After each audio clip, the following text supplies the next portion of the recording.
wasn't a topic I was coming to today planning to talk about, but rest in paradise to Stan Lee, the creator of Marvel comic books. And you wake up and go through the articles, see what's the topic of the day, and I see political comedian guy Bill Maher. I just know I see him on HBO, or used to see him on HBO time to time. Don't really listen to him. Made a very, very ignorant statement, made an ignorant comment. But we back, Goodfellas Sports TV. We're going to talk about it. Make sure you smash the subscribe button, hit the bell icon button. Won't miss another video or live stream from your boy, all right?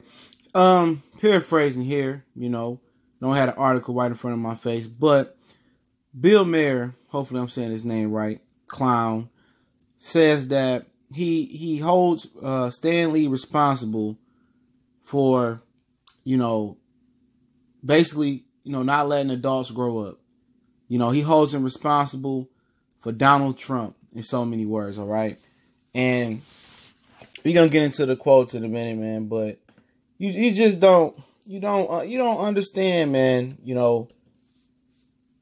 I don't understand why people feel like they got to disrespect somebody when they dead. He easily could have said it while this guy was alive.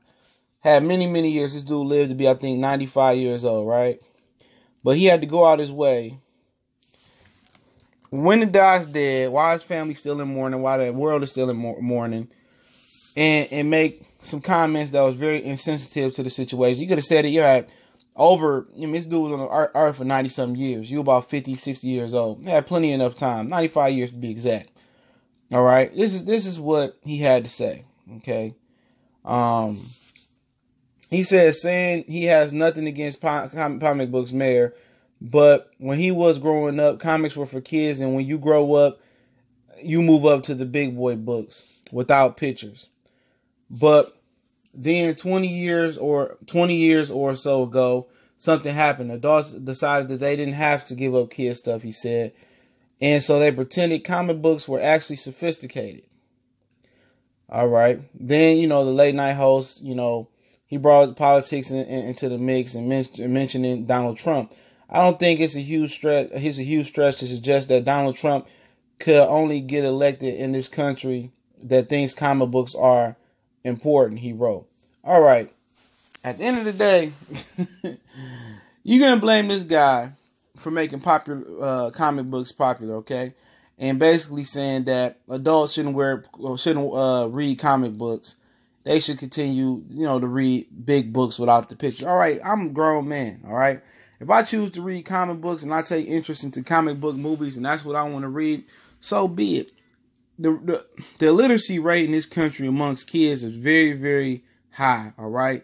I don't know if he noticed it. I don't know if he goes to the inner cities where the kids don't even have books to take home. Everything is on worksheets or on the computer nowadays, and kids barely know how to read. I don't know if he recognized that. So as long as, in my opinion, as long as people are reading, as long as kids and adults continue to read and don't forget to hone their skills and make sure they're reading at a great level and just continue to read and harp on reading, and it's repetitive, I don't care what you read. You a grown man. You can read whatever you want to read.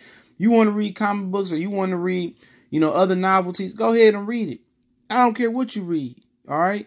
You going to hold this man responsible for creating comic books that's keeping kids interested in literature. Do you not understand that? You know how hard it is to get these kids to read now? And you telling me you blame this guy because adults and kids continue to read comic books. I don't care what you read. This sounds like some salty stuff that people ain't buying their books or buying these books without pictures. I don't mind reading a novelty book. I don't mind reading stuff like The Lion, the Witch, and the Wardrobe and stuff of that nature. You feel me? I don't mind, doing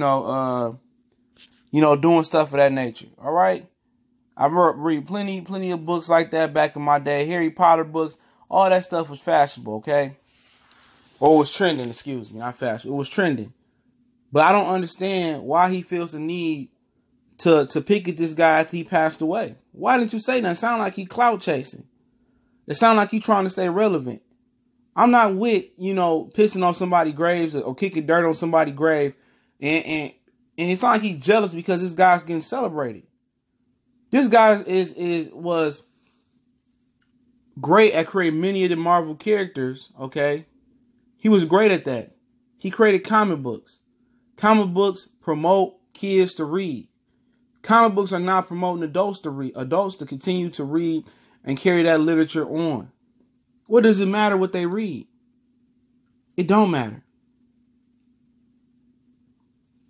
It don't matter. He sounds like a salty hater that got some gripe against Stanley, and then to blame Donald Trump on him. Oh, Donald Trump can only be elected in a country that comic books are meant to import. No, Donald Trump can only be elected in a country that is racist. Okay, one thing Donald Trump has done is brought the face card racists back. You know, no more closet racists and no stuff of that nature. Donald Trump got elected because the true colors of this country stood out. It ain't because people read comic books. Some of the most sophisticated people in this country. Some of these people with Fortune 500 jobs, CEOs of this country, voted for Donald Trump. So don't put that blood on Stan Lee's hands. So you basically telling me that a whole bunch of illiterate, childish, immature, comic book reading adults voted for Donald Trump. Get up out of here. Get up out of here. Your boys voted for Donald Trump, Bill Maher. You probably one of them dudes that voted for Donald Trump, trying to act like you didn't, but you really did. You know, it's okay to come on out and show your true colors and tell everybody who you voted for. America ain't gonna think no more or no less of you. And it sounded like he just had a gripe with Stan Lee, or it just sounded like he just needed some pub. You know, it sounded like he was fading into the black. Or fading into the back. And he needed some traction to get his name on here. This dude did great things. Positive. This dude ain't pump poison into the communities. He ain't write about, you know, dope and crack into the communities.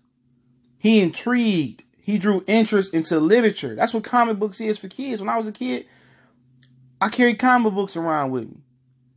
I didn't want to read nothing else. I didn't want to have to read unless I was in school or unless I had homework and I was forced to do homework. But instead of me playing Super Nintendo, Sega Genesis coming up, Nintendo 64 or PlayStation, if I'm sitting in my living room or sitting in my room reading a comic book, I'm pretty sure my parents was proud.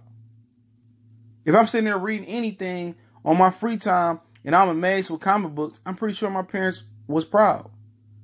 If I'm not in the street breaking in people's houses and I'm reading comic books, I'm pretty sure majority of parents in America would be proud. We got way bigger problems than you talking about, adults being immature because what they want to read. Long as we're reading, that's what I'm happy about with this generation of kids and adults. Comic books saved a lot of lives. Comic books made reading cool. It expanded imagination, and then when you went on to the next book, when you read the next book, you expanded your imagination. You visually could see it. That's what it was for me. When I went on reading comic books, and I went on and had, you know, pre-college classes in like maybe the sixth grade, 6th grade, 7th grade, or whatever it was. You know, at University Detroit Mercy in Detroit, okay? So when they still was on Outer Drive. You know, I had classes there. Lion Witch and the Wardrobe was my first real book I read, okay? Chapter book. You know, me being able to take my visualization skills and those picture books in a comic book helped me look at the Lion Witch and the Wardrobe in a different way. It helped me paint my own visual picture. So in a lot of ways, comic books help me, you know, visualize and make regular literature, novel literature better. I can see it now. And when you can see it and paint your own picture, it makes it better. There wasn't no Lion Witch and the Wardrobe movie out, 15 years ago, 16, 17 years ago when the book came out. You know, it helped me visualize. When I read in the Mountain Nuts novelty book, my mom paid me $100 to read the Greg Mantis story. Okay? His book he came out with. That changed my life. That book single-handedly changed my life. And at that point in that time I read that book, I never wanted to be in the street life. You know? Never went the drug route. That book saved my life. What he went through, and I could visualize him being at Macy's and him and his brother snatching and running. His brothers stopped doing that, got real jobs, and how he overcame a lot. That changed my life. And I was able to vividly paint pictures because of comic books and books like Stan Lee created. He can never understand the depths of that, man. He can never understand that. He can never understand how it's a stepping stone to bigger and better things in the literature world. He can never understand that, Bill Maher. He's an idiot, you know. Seriously, he's a real idiot. And I'm agree with this tweet right here by Greg Campullo. I never speak on topics I know little or nothing about. Why? Question mark. I never want to be a fool. In other words, I don't want to make Bill Maher out of myself. Famous tweet. Don't forget we on Facebook. Got the Facebook group, Twitter as well. You can email me, reach out for business inquiries and sponsorships. Also, you can send a donation to the channel. That link's in the description. If not, share the videos. We on the pitch for 10,000 subscribers. Didn't pay for no subs. Got them all off the muscle naturally. Let me know what you think in the comment section. I definitely appreciate it, brothers and sisters. Make sure you subscribe. Y'all know what the business is. We gone.